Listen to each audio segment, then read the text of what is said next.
새벽 2시 서울 강남 한복판 역삼동 거리에 서 있습니다.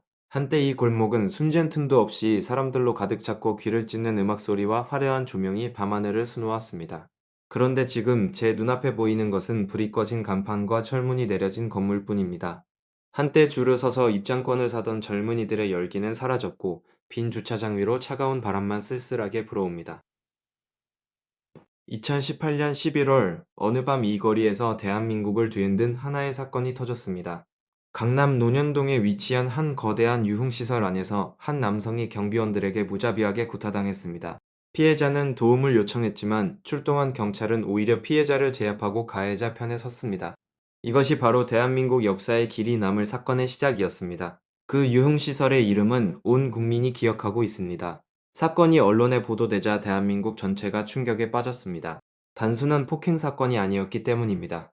마약 유통과 성범죄, 그리고 경찰과의 조직적 유착까지 파헤쳐지면서 사건은 걷잡을 수 없이 커져갔습니다. 유명 연예인들의 단체 대화방에서는 차마 입에 담기 어려운 내용들이 쏟아져 나왔고 국민들의 분노는 하늘을 찔렀습니다. 한때 이 나라에서 가장 잘 나가는 남자 가수 그룹의 한 멤버가 이 사건의 중심에 서 있었습니다. 그는 성매매 알선과 상습 도박, 그리고 외국환 거래법 위반 등 9가지 혐의로 기소되었습니다. 군사법원 1심에서 징역 3년을 선고받고 법정에서 그대로 구속되었습니다. 2심에서 징역 1년 6개월로 감형되었고 2023년 2월에 만기 출소했습니다. 그가 감옥에 있는 동안 강남의 밤거리는 완전히 다른 세상이 되어 있었습니다. 이 사건이 터지기 전 강남의 유흥시설들은 그야말로 돈을 찍어내는 인쇄기였습니다. 논현동의 한 대형시설은 일주일에 나흘만 영업했는데도 한 달 매출이 최소 500억 원을 넘겼습니다. 하룻밤 특별석 가격만 2억 5천만 원이었고 그 자리를 차지하기 위해 재벌 2세와 연예인들이 경쟁했습니다. 천장에서는 샴페인이 쏟아졌고 바닥에는 수천만 원짜리 양주병이 굴러다녔다. 돈이 돈처럼 보이지 않는 광기의 공간이었습니다. 그런데 이 화려함의 이면에는 끔찍한 어둠이 숨어 있었습니다. 수사 과정에서 드러난 진실은 상상을 초월했습니다. 접객 종사자들이 손님들에게 약물을 투여해 의식을 잃게 만든 뒤 범죄를 저질렀다는 증언이 쏟아졌습니다. 경찰 간부들은 유흥시설 운영자로부터 정기적으로 돈을 받고 단속 정보를 사전에 흘렸습니다.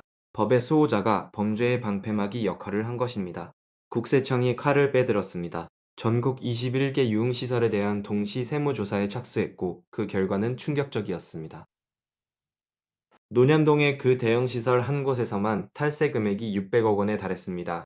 현금 거래로 매출을 축소하고 종업원 급여를 부풀려 신고하는 수법이었습니다. 실질적 소유주는 결국 징역 8년과 벌금 544억 원을 선고받았습니다. 그 판결문에 담긴 숫자들은 강남밤 문화의 민낯을 적나라하게 보여주었습니다. 사건 발생 이후 경찰은 마약과의 전쟁을 선포했습니다. 2019년 한 달간의 집중 단속에서만 523명이 검거되고 216명이 구속되었습니다. 하지만 이것은 시작에 불과했습니다. 2021년 유흥시설 관련 마약 범죄자가 161명이었던 것이 2023년에는 686명으로 4배 이상 폭증했습니다. 2024년에는 역대 최다인 437명이 넉 달 만에 검거되었습니다. 단속이 강화되었는데 검거 인원이 오히려 늘어난다는 것은 그만큼 뿌리가 깊었다는 뜻입니다. 여기서 한 가지 질문을 던져보겠습니다. 왜 이토록 거대한 범죄의 온상이 수십 년간 아무런 제재 없이 번성할 수 있었을까요? 그 답은 법인 지불수단에 있었습니다. 2017년 기준 유흥시설에서 사용된 법인 지불수단 결제 금액이 9,608억 원이었습니다. 거의 1조 원에 가까운 돈이 기업 접대라는 이름으로 강남의 밤거리에 쏟아져 들어온 것입니다. 대기업 임원들이 거래처 사장을 모시고 강남으로 향하는 것이 일종의 관례처럼 굳어져 있었습니다. 그 돈이 유흥시설의 생명줄이자 동시에 범죄의 자양분이었습니다. 하지만 사건 이후 모든 것이 바뀌기 시작했습니다. 상장 기업들이 앞다투어 법인 지불수단의 유흥시설 사용을 차단했습니다. 2021년에는 결제 금액이 2,120억 원으로 반토막이 났고 이후로도 회복되지 못하고 있습니다. 기업 접대 문화 자체가 근본적으로 바뀌어 버린 것입니다. 기불수단이 막히자 강남의 밤거리는 급격히 어두워지기 시작했습니다. 한때 월 매출 수십억 원을 자랑하던 대형 시설들이 하나둘 문을 닫았습니다. 논현동의 그 전설적인 시설도 세무조사와 압수수색 끝에 사실상 폐업했습니다. 그 자리에 새로운 시설이 들어섰지만 과거의 영광은 되찾지 못했습니다.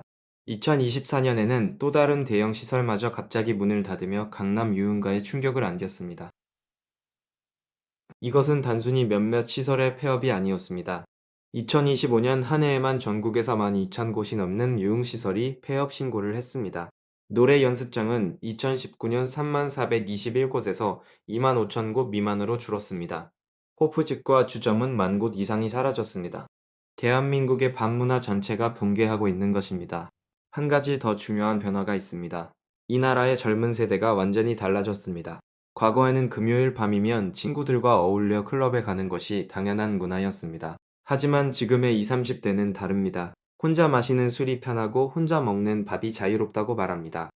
너와 마시느니 차라리 혼자 마시는 것이 낫다는 심리가 깊이 자리 잡았습니다. 인간관계가 복잡해질수록 사람들은 오히려 개인의 공간으로 숨어들기 시작한 것입니다. 소셜미디어에서 보여주기 위한 소비는 늘었지만 정작 시끄러운 유흥시설에 가서 돈을 쓰는 사람은 급격히 줄어들었습니다. 젊은 세대는 경험을 소비하되 그것이 자기 자신을 위한 것이어야 한다고 생각합니다. 누군가에게 보여주기 위해 비싼 술을 사는 문화가 더 이상 통하지 않게 된 것입니다. 여기에 전염병 사태가 결정타를 날렸습니다. 2020년부터 3년 가까이 이어진 사회적 거리두기는 사람들의 밤문화 습관 자체를 바꿔놓았습니다. 집에서 편하게 영상을 보며 좋은 술 한잔하는 것에 익숙해진 사람들은 전염병이 끝난 뒤에도 다시 유흥시설로 돌아가지 않았습니다.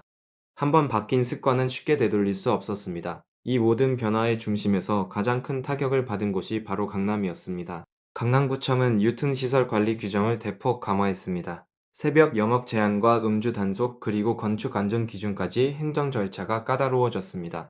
과거에는 눈 한 번 감아주던 것들이 이제는 용납되지 않는 세상이 된 것입니다. 하지만 아이러니하게도 범죄는 사라지지 않았습니다. 2024년 10월 강남 유흥시설에서 약물을 술과 함께 판매해 매출을 올린 조직이 적발되었습니다. 매달 10억 원이 넘는 수익을 올렸고 접객 종사자 일부가 미성년자에게까지 금지 약물을 건넨 사실이 드러났습니다. 91명이 무더기로 검거되었지만 이것은 빙산의 일각에 불과하다는 것이 수사 당국의 판단입니다. 지난 6년간 법원 판결문을 분석한 결과 강남 유흥시설을 무대로 벌어진 범죄만 최소 286건에 달했습니다. 금지 약물 거래부터 유사 성범죄까지 온갖 종류의 범죄가 여전히 이 거리에서 벌어지고 있었던 것입니다.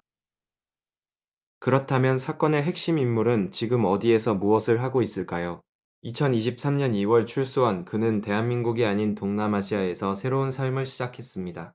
캄보디아의 한 행사장에서 해외 사업가들과 웃으며 사진을 찍는 그의 모습이 포착되었습니다. 과거의 마른 체형과 달리 살이 오른 얼굴로 밝은 미소를 짓고 있었습니다. 인도네시아 발리와 말레이시아 등지에서도 그의 근황이 끊임없이 전해졌습니다. 해외 부호들의 생일 잔치에 초대받아 과거 소속 그룹의 이름을 팔며 사업을 이어가고 있다는 소식이었습니다. 지드래곤보다 더 잘 번다는 말까지 나돌았습니다. 그를 감옥에 보냈던 피해자들의 상처는 아물지 않았는데 가해자는 해외에서 화려한 삶을 이어가고 있는 현실은 많은 사람들의 가슴에 분노의 불씨를 다시 지폈습니다. 이 사건은 단순한 범죄 사건이 아니었습니다. 대한민국 사회의 구조적 모순을 적나라하게 드러낸 거울이었습니다. 돈과 권력 앞에서 법이 무력해지는 순간을 온 국민이 목격했습니다. 유명인이라는 이유로 범죄가 은폐되고 경찰이라는 울타리 뒤에서 악행이 자행되던 시대가 있었습니다. 그리고 그 시대의 끝자락에서 강남의 밤은 서서히 침묵하기 시작했습니다. 2025년 매출 통계를 보면 유흥시설 매출이 전년 대비 9.1% 급락했습니다. 간이주점은 33.8%가 사라졌고 폐업 사업자가 한 해에 100만 명을 넘어섰습니다.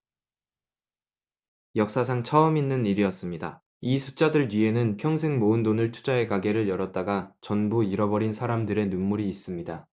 직원들의 월급을 주지 못해 밤잠을 설치는 사장님들의 한숨이 있습니다. 화려했던 강남의 밤이 남긴 것은 결국 빚더미와 빈 건물뿐이었습니다. 지금 이 순간에도 강남 역삼동 어딘가에서는 불이 꺼진 간판 아래 권리금을 한 푼도 받지 못하고 짐을 싸는 사람이 있을 것입니다. 30년 동안 이 거리를 지켜왔다는 한 건물주는 이렇게 말했습니다. 한때 이 건물에 들어오려고 수억 원의 권리금을 내겠다는 사람이 줄을 섰는데 이제는 공짜로 내놓아도 아무도 안 온다고요. 이것이 2026년 강남의 현실입니다. 우리는 이 이야기에서 무엇을 읽어야 할까요? 돈과 쾌락이 만들어낸 거대한 허상은 결국 무너질 수밖에 없었다는 것입니다. 법과 윤리를 무시한 채 쌓아 올린 부는 모래성과 다를 바 없었습니다. 한 사람의 용기 있는 폭로가 거대한 범죄 조직을 무너뜨렸고 그 여파는 산업 전체를 뒤흔들었습니다. 하지만 진짜 중요한 질문은 아직 남아 있습니다. 우리 사회는 이 뼈아픈 교훈에서 정말로 무언가를 배웠을까요? 법의 그물망은 더 촘촘해졌지만 여전히 범죄는 형태만 바꿔 계속되고 있습니다. 강남의 네온 사이는 꺼졌지만 어둠 속에서 새로운 형태의 유혹은 끊임없이 태어나고 있습니다. 결국 변하지 않으면 안 되는 것은 시설이나 법이 아니라 우리 사회가 돈과 권력 그리고 쾌락을 바라보는 시선 그 자체일 것입니다. 그 답을 찾는 여정은 오늘도 계속되고 있습니다.